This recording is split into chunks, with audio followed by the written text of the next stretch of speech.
Israelis and Palestinians can't always come together, but efforts by young Jewish professionals from across the globe are facilitating programs to foster dialogue between Muslims and Jews. From Kiev to Los Angeles, from Argentina to Slovakia, the programs are hosting informal gatherings where participants can share homemade traditional food, exchange political views, and even touch upon that touchy topic, the Palestinian-Israeli conflict. I'm 30 years old, and I'm the executive director of New Ground, a Muslim-Jewish partnership for change. Sarah's organization found that Muslim organizations and Jewish organizations often shared the same goals, so why not work together? There's a substantial shared agenda that Muslims and Jews, particularly in the United States, have that they're not working together on. They're working in parallel on a lot of the same issues, including anti-discrimination, education, a number of other things.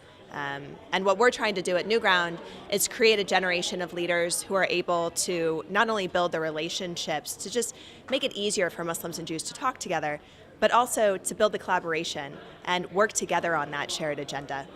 Anda Gergely was so inspired by the first Muslim-Jewish conference in Vienna that she headed logistics last year in Kiev. Breaking down the barriers, she said, was easier in the right conditions. If you have an atmosphere where you can develop trust and you can develop a feeling of being safe. She told a story about a young woman from a small town in Pakistan. She decided the first trip she would ever make outside of Pakistan would be to Kiev to the Muslim-Jewish conference. And she grew up with the idea of the Holocaust actually never really happened, or happened in a completely different way, in a much smaller scale. And then that Israelis, what she heard, that what is going on in Gaza, that there are concentration camps and there are extermination camps. This is what she has been learning for her entire life. That's the information she got. And then we had a discussion, and then she got really upset because all the information she ever received was something which was not even close to reality, and that the transformation she went through ever since was not undescribable.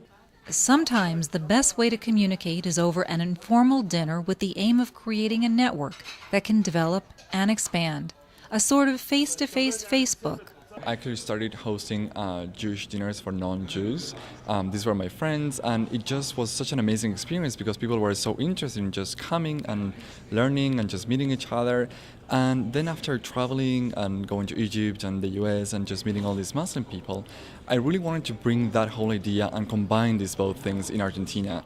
Last year, the Media Line spoke to Ilya Sikrovsky, founder of the Muslim-Jewish Conference. So successful that this year he received an ROI microgrant enabling cooperation with the European and World Union of Jewish Students. He's building a new global political movement of young Muslim and Jewish leaders.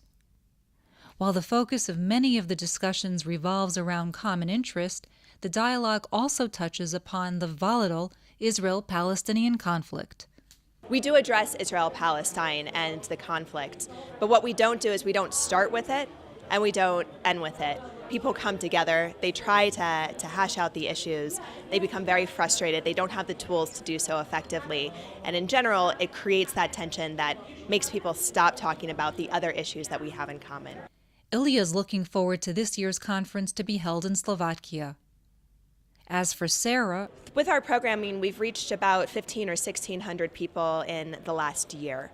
It may not be easy, but these young people have found that the best way to repair the world is to get talking. From Jerusalem, this is Felice Friedson reporting for the Media Line.